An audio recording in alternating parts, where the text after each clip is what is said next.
ಮೊದಲಿಗೆ ಅಜಿತ್, ನಮ್ಮ ಮದುವೆ ಬಗ್ಗೆ ಮನೆಯಲ್ಲಿ ಹೇಳೋದ್ರಿಂದ ಯಾವುದೇ ಕಾರಣಕ್ಕೂ ಯಾರಿಗೂ ಉಪಯೋಗ ಆಗಲ್ಲ. ನೋಡು ಭೂಮಿ, ನಮ್ಮ ಅಗ್ರಿಮೆಂಟ್ ಮ್ಯಾರೇಜ್ ಟೈಮಲ್ಲಿ ವಿಚಾರ ಗೊತ್ತಿರೋದು ನಿನಗೆ, ನನಗೆ, ಸತ್ಯಣ್ಣನಿಗೆ ಬಿಟ್ರೆ ಲಕ್ಷ್ಮಿ ಅಕ್ಕನಿಗೆ. ಇವರನ್ನ ಬಿಟ್ಟು ಇನ್ನು ಮಿಕ್ಕಿದವರಿಗೆ ಯಾರಿಗೂ ಗೊತ್ತಾಗಬಾರ್ದು. ಮದುವೆ ಆಗಬೇಕಾದ್ರೆ ನಾವಿಬ್ಬರು ಹೇಗೆ ಮ್ಯೂಚುವಲ್ ಆಗಿ ಒಪ್ಪಿ ಮದುವೆ ಆದ್ವೋ, ಈಗಲೂ ಕೂಡ ಇಬ್ಬರು ಒಪ್ಪಿನೇ ಆ ಒಂದು ಸಮಸ್ಯೆಯಿಂದ ಆಚೆ ಬರಬೇಕು. ನಿನಗೆ ಹೇಳ್ತಾ ಇರೋದು ಅರ್ಥ ಆಗ್ತಿದೆ ಅಲ್ವಾ? ಈಗ ಈ ಅಶ್ವಿನಿ ಅಂಜನಾನ ಮಿಡಲಲ್ಲಿ ಇನ್ವಾಲ್ವ್ ಮಾಡೋದು ನನಗೆ ಸರಿ ಅನಿಸ್ತಾ ಇಲ್ಲ. ನಾನು ನಿನಗೆ ವಾರ್ನ್ ಮಾಡ್ತಾ ಇದ್ದೀನಿ. ನಮ್ಮ ಮದುವೆ ವಿಚಾರ ಈ ಮನೆಯಲ್ಲಿ ಯಾರಿಗೂ ಗೊತ್ತಾಗಕೂಡ್ದು, ಗೊತ್ತಾಯ್ತಾ? ಆಗ ಭೂಮಿ, ಶಾರದಮ್ಮ ಏನ್ ಹೇಳಿ ಇದು? ನಾನು ನಿನ್ನ ಹತ್ರನೇ ಮಾತಾಡ್ತಾ ಇರೋದು. ಆಗ ಸಂಗೀತ, ಅರೆ ಏನ್ ಮಾಡ್ತಾ ಇದ್ದೀರಾ ಎಲ್ರು? ಏನ್ ಮಾಡ್ತಾ ಇದ್ದೀಯಾ ಭೂಮಿ? ಆಗ ಶ್ರವಣ್, ಓಹೋ ಶಾರದನಿಗೆ ಆಗ್ಲೇ ಟ್ಯೂಷನ್ ಕ್ಲಾಸ್ ಸ್ಟಾರ್ಟ್ ಆಗಿ ಹೋಯ್ತಾ? ಆಗ ಭೂಮಿ, ಇದೇನು ಹೇಳಿ? ಇದು ನಿಮ್ಮ ಹೆಸರು ಶಾರದಾ. ಯಾರು ಹೇಳಿ ಇದು? ನೀವೇ. ನಿಮ್ಮ ಹೆಸರು ಶಾರದಾ. ನೀವು ಕನ್ಫ್ಯೂಸ್ ಮಾಡ್ಕೊಂಡು ಕವಿತಾ ಅಂತ ಅನ್ಕೊಂಡಿದ್ದೀರಾ. ಈಗ ಹೇಳಿ ಏನಿದು? ಶಾರದಾ, ಇಲ್ಲಿ ನೋಡಿ, ನನ್ನ ಕಣ್ಣಲ್ಲಿ ಕಣ್ಣಿಟ್ಟು ನೋಡಿ. ನಾನು ಸುಳ್ಳು ಹೇಳುತ್ತೇನೆ ಅನ್ಸುತ್ತಾ ನಿಮಗೆ? ನಿಮ್ಮ ಹೆಸರು ಶಾರದಮ್ಮ. ಶಾರದಾ ಏನ್ ಹೇಳಿ? ಆಗ ಸಂಗೀತ, ನೋಡಿದೀಯೇನೋ ಶ್ರವಣ, ನಮ್ ಭೂಮಿ ಮಾತನ್ನ ಶಾರದಾ ಒಪ್ಕೊಂಡ್ಬಿಟ್ಲು. ಹೌದು ಅಕ್ಕ, ನೋಡ್ತಾ ಇರು, ಇನ್ನೊಂದು ಸ್ವಲ್ಪ ದಿನ ಅಷ್ಟೇ ನಮ್ಮ ಭೂಮಿ ಶಾರದಾನ ಮೊದಲಿನ ತರ ಮಾಡೇ ಮಾಡ್ತಾಳೆ. ಆಗ ಅಶ್ವಿನಿ, ಫಸ್ಟ್ ಟೈಮ್ ಪ್ರೂಫ್ ಸಮೇತ ಸಿಕ್ಕಾಕೊಂಡಿದ್ದೀರಾ. ಆದರೆ ಇದನ್ನ ಯಾರ ಮೂಲಕ ಎಕ್ಸ್ಪೋಸ್ ಮಾಡಲಿ? ಎಸ್, ಇದಕ್ಕೆ ಆ ಮುದುಕಿನೇ ಪರ್ಫೆಕ್ಟ್. ಹೋಗಿ ಈ ಅಗ್ರಿಮೆಂಟ್ನ ತೋರಿಸಿ ನೋಡು ನಿನ್ನ ಮೊಮ್ಮಗನ ಯೋಗ್ಯತೆ ಅಂತ ಹೇಳಿದ್ರೆ ತಾನೇ ಕೂಗಾಡಿ ಊರೆಲ್ಲ ಸೇರಿಸ್ತಾಳೆ. ಆಗ ಅಶ್ವಿನಿಯ ಮನಸ್ಸಾಕ್ಷಿ ನಿಂತ್ಕೋ. ನೀನು ಈಗ ಈ ಅಗ್ರಿಮೆಂಟ್ನ ಕೊಟ್ರೆ ಮುದುಕಿ ಕೂಗಾಡಿ ಎಲ್ಲರ ಮುಂದೆ ಹೇಳ್ಬಿಡ್ತಾಳೆ ಅನ್ಕೊಂಡಿದೀಯಾ? ವಿಷಯ ಗೊತ್ತಾದ್ರೆ ಎಲ್ಲಿ ಈ ಮನೆ ಮರ್ಯಾದೆ ಹೋಗುತ್ತೆ ಅಂತ ಆ ಮುದುಕಿ ಈ ವಿಷಯನ ಯಾರಿಗೂ ಹೇಳದೆ ಮುಚ್ಚಿಟ್ಟು ಬಿಟ್ಟರೆ, ಅಜಿತ್ ಭೂಮಿಗೂ ಬುದ್ಧಿ ಹೇಳಿ ಅವರಿಬ್ಬರನ್ನು ನಿಜವಾದ ಗಂಡ ಹೆಂಡತಿ ಮಾಡಿಬಿಟ್ರೆ, ನಿನಗೂ ನಿಮ್ಮಪ್ಪನಿಗೂ ಆ್ಯಂಡ್ ನಿಮ್ಮ ಫ್ಯಾಮಿಲಿಗೂ ಮಾಡಿರುವ ಅವಮಾನನ ಒಂದು ಸಲ ನೆನಪು ಮಾಡ್ಕೋ. ನೀನು ಹಾಕೋ ಸ್ಕೆಚ್ ಹೇಗಿರಬೇಕು ಅಂದರೆ ಮನೆಯವರಿಗೆಲ್ಲ ಅವರ ಮೇಲೆ ಬೇಸರ ಬಂದ್ಬಿಡ್ಬೇಕು. ಆ್ಯಂಡ್ ಸೇಮ್ ಟೈಮ್ ಆ ಅಜಿತ್ಗೂ ಕೂಡ ಭೂಮಿನ ಕಂಡ್ರೆ ದ್ವೇಷ ಹುಟ್ಟಬೇಕು. ಅವನು ಆ ಭೂಮಿ ಕುತ್ತಿಗೆ ಹಿಡಿದು ಲೈಫಲ್ಲಿ ಮುಖ ತೋರಿಸ್ಬೇಡ ಅಂತ ಅವಮಾನ ಮಾಡಿ ಮನೆಯಿಂದ ಆಚೆ ಹಾಕಬೇಕು. ಹಾಗೆ ಮಾಡಿದರೆ ಮಾತ್ರನೇ ನಿನಗೆ ಅವಳ ಮೇಲೆ ಇರೋ ದ್ವೇಷ ತೀರುತ್ತೆ. ಯೋಚನೆ ಮಾಡು. ಆಗ ಅಜ್ಜಿ, ಮನಸ್ವಿನಿ ಬಾ, ಅಲ್ಲಿ ಯಾಕೆ ನಿಂತಿದೀಯಾ? ಬಾ, ಬಾಗ್ಲ ಹತ್ರ ನಿಂತ್ಕೊಂಡು ಏನ್ ಮಾಡ್ತಾ ಇದ್ದೆ? ಆಗ ಅಶ್ವಿನಿ, ಅದು ಅಜ್ಜಿ, ನಂಗ್ಯಾಕೋ ನಿಮ್ಮನ್ನ ತುಂಬಾ ನೋಡ್ಬೇಕು ಅನಿಸ್ತು, ಅದಕ್ಕೆ ಬಂದೆ. ಇದೇನು ಅಜ್ಜಿ? ಇದಾ ನಮ್ಮ ನಚ್ಚಿ ಅಂಜುದು ಜಾತಕಗಳು. ಇದನ್ನ ನೋಡ್ಕೊಂಡೇ ಚಿಕ್ಕ ಗುರುಗಳು ಮದುವೆ ಮುಹೂರ್ತನ ಫಿಕ್ಸ್ ಮಾಡೋದು. ಅವರು ಬಂದಾಗ ತಗೊಂಡು ಬರೋದು ಕಷ್ಟ ಆಗುತ್ತೆ ಅಲ್ವಾ? ಅದಕ್ಕೆ ಇವಾಗ ತಕೊಂಡು ಇಟ್ಕೋತಾ ಇದ್ದೀನಿ. ಅಜ್ಜಿ ಇದನ್ನ ನನಗೆ ಕೊಡಿ, ನಾನೇ ದೇವರ ಮನೆಯಲ್ಲಿ ಇಡ್ತೀನಿ. ಅದು ಅಜ್ಜಿ, ಚಿಕ್ಕ ಗುರುಗಳು ಮನೆಗೆ ಬಂದಾಗ ನೀವು ಮಹಡಿ ಹತ್ತಿ ಮೇಲೆ ಬಂದು ತಗೊಂಡು ಹೋಗೋದು ಕಷ್ಟ ಆಗುತ್ತೆ ಅಲ್ವಾ? ಅದಕ್ಕೆ ಅಲ್ಲೇ ಇಟ್ಟು ಬಿಡ್ತೀನಿ, ಈಸಿಯಾಗಿ ತಗೋಬಹುದು. ಒಂದು ಸಣ್ಣ ಕೆಲಸ ಹೇಳಿದ್ರೇನೆ ಮೈಗಳತನ ತೋರಿಸ್ತಾ ಇದ್ದೆ ನೀನು. ಇವತ್ತು ನೀನಾಗಿಯೇ ಜಾತಕಗಳು ತಗೊಂಡು ಹೋಗಿ ದೇವರ ಮನೆಯಲ್ಲಿ ಇಡ್ತೀನಿ ಅಂತಿದೀಯಾ? ನಿಮ್ ಶ್ರಮ ತಪ್ಪುತ್ತೆ ಅಂತ ಭಾರಿ ಪ್ರೀತಿ ತೋರಿಸ್ತಾ ಇದೀಯಾ? ಅಜ್ಜಿ, ನಾನು ಯಾರು ಹೇಳಿ? ನಾನು ನಿಮ್ಮ ಮೊಮ್ಮಗಳು. ನನಗೆ ನಿಮ್ಮ ಮೇಲೆ ಪ್ರೀತಿ ಇಲ್ಲದೆ ಇರುತ್ತಾ? ಸುಮ್ಮನೆ ತಮಾಷೆಗೆ ಹೇಳ್ದೆ ಕಣೆ, ತಗೋ. ಆಗ ಅಶ್ವಿನಿ, ಹಲೋ, ಹಾ ಹೇಳಿ. ಓ ಹೌದಾ ಭೂಮಿ, ಇದೊಂಚೂರು ಹಿಡ್ಕೋ. ಆಗ ಭೂಮಿ, ಒಂದ್ ನಿಮಿಷ, ಏನಿದು? ಒಂದ್ ನಿಮಿಷ ಭೂಮಿ, ಇದು ಅಂಜು ಮತ್ತೆ ನಚ್ಚಿ ಜಾತಕ.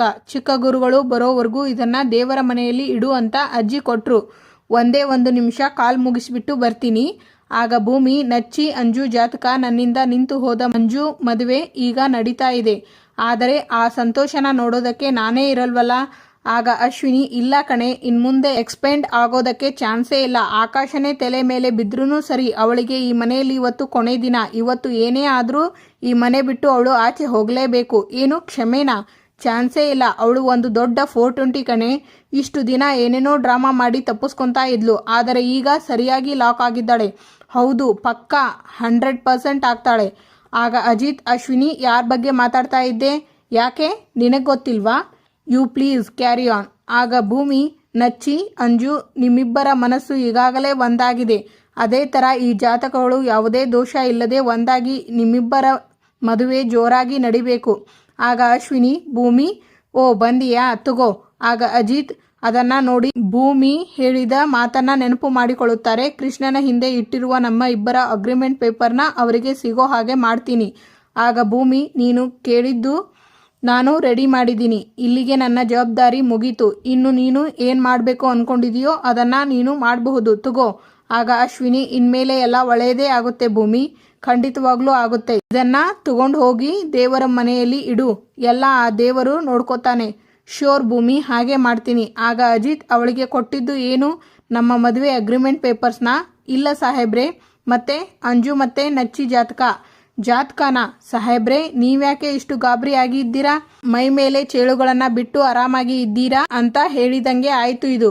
ಅಲ್ಲ, ನೀನು ಆಗಲೇ ರೂಮಲ್ಲಿ ಅಶ್ವಿನಿ ಮತ್ತೆ ಅಂಜನಾಗೆ ನಮ್ಮಿಬ್ಬರ ಕಾಂಟ್ರಾಕ್ಟ್ ಪೇಪರ್ಸ್ ಸಿಗೋ ಹಾಗೆ ಮಾಡಿ ಮನೆಯವರೆಲ್ಲರಿಗೂ ವಿಚಾರ ಮುಟ್ಟಿಸ್ತೀನಿ ಅಂತ ಹೇಳಿದೆ ಅಲ್ವಾ? ನನ್ನ ತಲೆಯಲ್ಲಿ ಆಗ್ಲಿಂದ ಅದೇ ಒದ್ದಾಡ್ತಾ ಇದೆ ಭೂಮಿ. ನೋಡು ಪ್ಲೀಸ್, ಈ ಹುಚ್ಚಾಟ ಎಲ್ಲ ಮಾಡೋಕೆ ಹೋಗಬೇಡ. ಅದರಿಂದ ಮನೆಯವರಿಗೆಲ್ಲರಿಗೂ ತುಂಬ ಅಂದರೆ ತುಂಬ ಹರ್ಟ್ ಆಗುತ್ತೆ. ಆ್ಯಂಡ್ ಮುಖ್ಯವಾಗಿ ಅಮ್ಮನಿಗೆ ಇದನ್ನು ತಡ್ಕೊಳ್ಳೋ ಶಕ್ತಿ ಇಲ್ಲ. ಅಂದ ಹಾಗೆ ಅಶ್ವಿನಿಗೆ ನಮ್ಮ ಮದುವೆ ಕಾಂಟ್ರಾಕ್ಟ್ ಬಗ್ಗೆ ಏನಾದರೂ ಹೇಳಿದೀಯಾ? ಇಲ್ಲ ಸಾಹೇಬ್ರೆ, ಹೇಳ್ಕೂಡ್ದು ಅಂದೆ.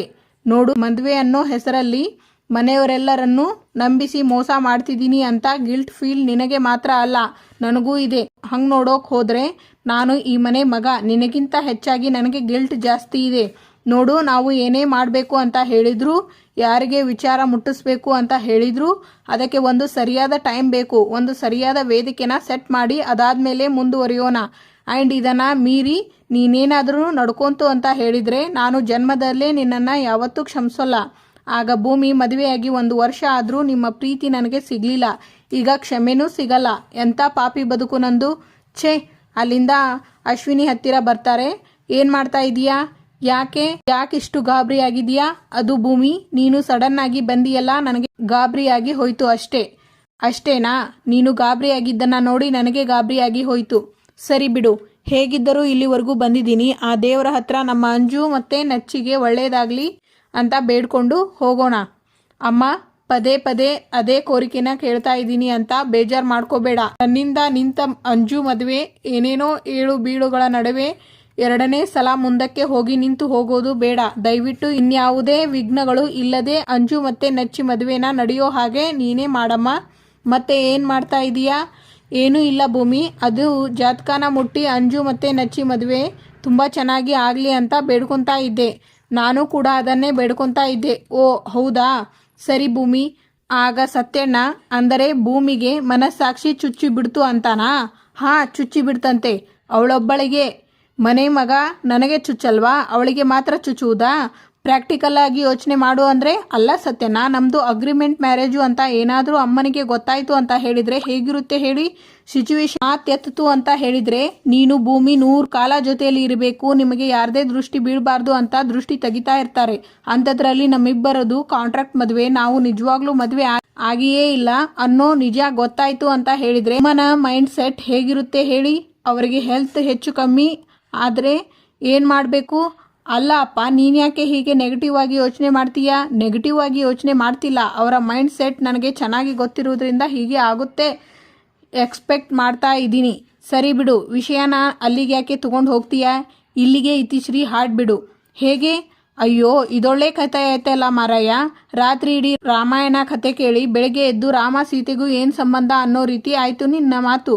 ಅಲ್ಲ ಕಣೋ, ಹಳ್ಳಿಯಿಂದ ಬಂದ ತಕ್ಷಣ ಭೂಮಿ ಹತ್ರ ಹೋಗಿ ನಿನ್ನ ಮನಸ್ಸಿನ ನಿವೇದನೆಗಳನ್ನು ಹೇಳು, ನಿನ್ನ ಸಮಸ್ಯೆಗಳೆಲ್ಲ ಪರಿಹಾರ ಆಗುತ್ತೆ ಅಂತ ಗಿಣಿಗೆ ಹೇಳಿದ ಹಾಗೆ ಹೇಳಿದ್ದೀನಿ. ಆದರೆ ನೀನು ಏನು ಮಾಡ್ತಾ ಇದೀಯಾ? ಇದೊಂದು ಬಿಟ್ಟು ಉಳಿದಿದ್ದೆಲ್ಲ ಆಡ್ತೀಯಲ್ಲಪ್ಪ ನೀನು. ಸತ್ಯಣ್ಣ, ನಾನೇನು ಸುಮ್ಮನೆ ಕೂತಿಲ್ಲ. ಭೂಮಿಗೆ ಪ್ರಪೋಸ್ ಮಾಡಬೇಕು ಅಂತಿದ್ದಾಗಲೇ ಅಮ್ಮ ರೂಮ್ ಒಳಗಡೆ ಎಂಟ್ರಿ ಕೊಟ್ಟರು. ಯಾರಿಗೆ ಗೊತ್ತಿರುತ್ತೆ ನಮ್ಮ ರೂಮ್ ಒಳಗಡೆ ಅವರು ಎಂಟ್ರಿ ಕೊಡ್ತಾರೆ ಅಂತ? ಹಾಗಿದ್ರೆ ಒಂದು ಕೆಲಸ ಮಾಡು, ನಾನು ಹೇಳಿದ ಹಾಗೆ ಹೇಳು, ಭೂಮಿ ಐ ಲವ್ ಯು. ಆಗ ಅಜಿತ್, ಭೂಮಿ ಐ ಲವ್ ಯು. ಈ 4 ಪದ ಹೇಳೋಕೆ ಇಷ್ಟೊಂದು ಸಮಯ ತಗೊಂತೀಯಲ್ಲಪ್ಪ, ಪಟ್ ಅಂತ ಹೋಗಿ ಚಟ್ ಅಂತ ಹೇಳಿಬಿಡು. ನೀವು ಯಾರನ್ನಾದರೂ ಲವ್ ಮಾಡಿದ್ದೀರಾ? ಹೋಯ್, ನಾನು ಆ ದಿಕ್ಕಲ್ಲೂ ಮಲ್ಗೊಲ್ಲ. ನಾನು ಬಾಲಬ್ರಹ್ಮಚಾರಿ. ನಾನು ಆಂಜನೇಯನ ಪರಮ ಭಕ್ತ. ಅದಕ್ಕೆ ನಿಮಗೆ ಆ ಫೇನ್ ಗೊತ್ತಿಲ್ಲ ಸತ್ಯಣ್ಣ. ಎಂಥ ಖಡಕ್ ಹುಡುಗ ಆದರೂ ತಾನು ಪ್ರೀತಿಸೋ ಹುಡುಗಿ ಮುಂದೆ ಹೋಗಿ ನಿಂತ್ಕೊಂಡು ಐ ಲವ್ ಯು ಅಂತ ಹೇಳಬೇಕು ಅಂದರೆ ಆ ಕದರ್ ಎಲ್ಲ ಕರಗಿ ಹೋಗುತ್ತೆ. ಐ ಲವ್ ಯು ಇರಲಿ, ಆ ಊ ಅಂತ ವಾಯ್ಸ್ ಬರೋದಕ್ಕೆ ಹೆದರ್ಕೋತೀವಿ. ಓಹೋ, ತಮಗೂ ಹೆದರಿಕೆ ಆಗುತ್ತೆ. ಅದು ಹಾಗಲ್ಲ, ಹೀಗೆ ನೋಡು. ಓಹೋಹೋಹೋ, ಕಣ್ಣಲ್ಲೇ ಕೊಲ್ತಿದೀಯಲ್ಲಪ್ಪ ಹೆದರಿಕೆ. ಇಷ್ಟೊಂದು ಹೆದರ್ಕೊಂತೀಯ? ಇಲ್ಲದೆ ಇರೋ ಹೆದರಿಕೆ ನಿಮಗೆ ಕಾಣಿಸ್ಬಿಡುತ್ತೆ ಅಲ್ವಾ? ನೀವು ಮೊದಲು ಹೋಗಿ ಯಾವುದಾದ್ರೂ ಐ ಡಾಕ್ಟರ್ ಹತ್ರ ಚೆಕ್ ಮಾಡಿಸ್ಕೊಳ್ಳಿ ನಿಮ್ಮ ಕಣ್ಣುಗಳನ್ನು. ಅಲ್ಲ, ಅಜಿತ್ ರಾಮನಾರಾಯಣ್ ಯಾರು? ರಾಮನಾರಾಯಣ್ ಮಗ. ರಾಮನಾರಾಯಣ್ ಅಂದರೆ ಯಾರು? ನಿಂಗವ್ವನ ಮಗ. ಹೇ, ಐ ಲವ್ ಯು ಅಂತ ಹೇಳು ಅಂದರೆ ನಿಮ್ಮ ಫ್ಯಾಮಿಲಿ ಬಳವಳಿಯನ್ನು ಹೇಳ್ತಿದೆಯಲ್ಲಪ್ಪ. ಇಷ್ಟೇನಾ ನಿನ್ನ ಕೆಪಾಸಿಟಿ? ಕೈ ತಗೊಂಡು ಬಾರೋ ಅಂದರೆ ರುಂಡನೇ ತರೋನು ಗಂಡಸು, ಆದರೆ ನೀನು ಇದೆಯಾ ದಂಡಕ್ಕೆ. ಸತ್ಯನಾ? ಏನು ಸತ್ಯನಾ?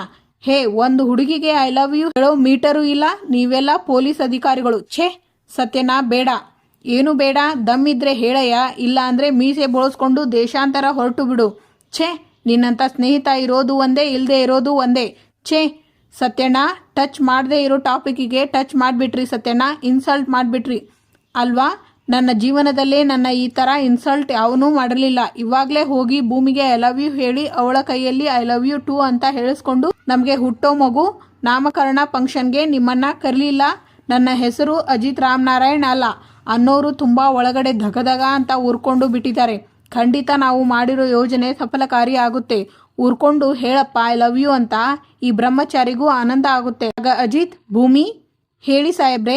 ಒಬ್ಬರನ್ನೊಬ್ಬರು ನೋಡ್ತಾ ನಿಲ್ಲುತ್ತಾರೆ. ಇವತ್ತಿಗೆ ಇಲ್ಲಿನ ಸಂಚಿಕೆ ಮುಕ್ತಾಯವಾಗುತ್ತದೆ. ಮುಂದಿನ ಸಂಚಿಕೆಯಲ್ಲಿ ಅಶ್ವಿನಿ, 1 ವರ್ಷದ ನಿಮ್ಮ ಕಳ್ಳಾಟದ ಮದುವೆಗೆ ಇವತ್ತು ಬ್ರೇಕ್ ಬೀಳುತ್ತೆ.